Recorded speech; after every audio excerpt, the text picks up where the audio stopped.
Hello viewers, I am Will Keith, and today I'm going to be talking about what kind of knives you want to get when you're trying to shop online. I have some examples here of what you want and what you don't want, and I'm going to go ahead and explain.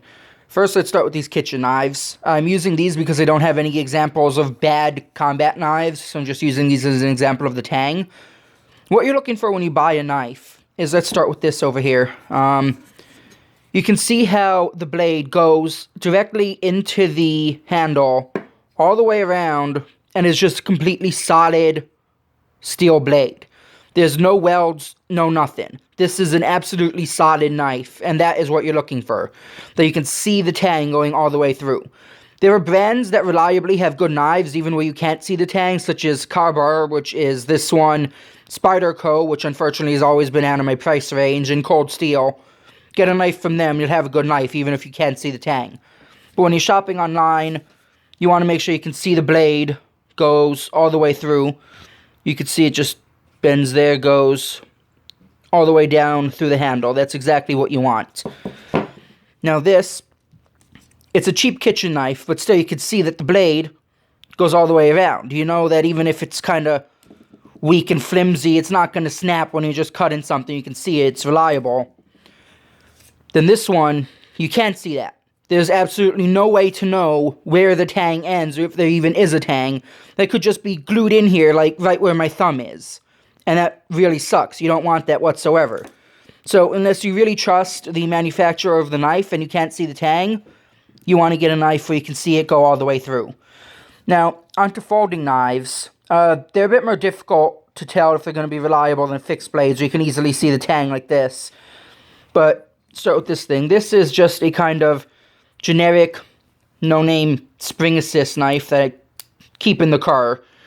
And this, you don't know how strong that is. If I were to slam it on its back, it will probably snap the thing and cut my little finger bit there, and nobody wants that.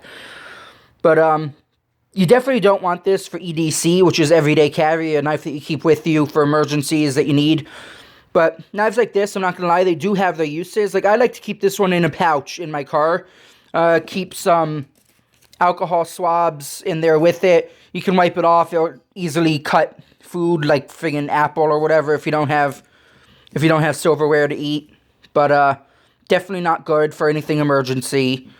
And just kind of keep it somewhere out of the way in your car. For an EDC knife, you want a brand you can trust. This is also Ka-Bar. You can see it matches the fixed blade over there.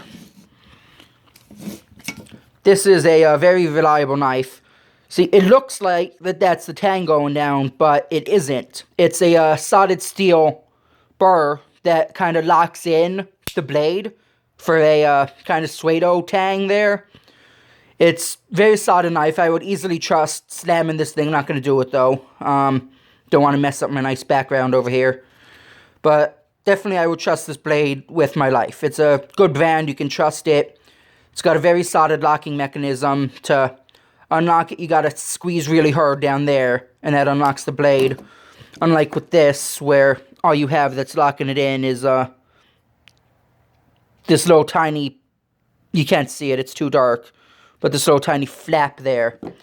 You don't want to trust this. Definitely trust something like this, where it's got a good locket there. If any of you are looking for a knife to buy, you can send it to me in a PM, send me a link, send me an email or whatever, and I'll look it over and let you know if it's reliable. But either way, you want to look out for the Tang that you can literally see with your own eyes. Goes all the way through. It's locked in there real good. Same with this one over here.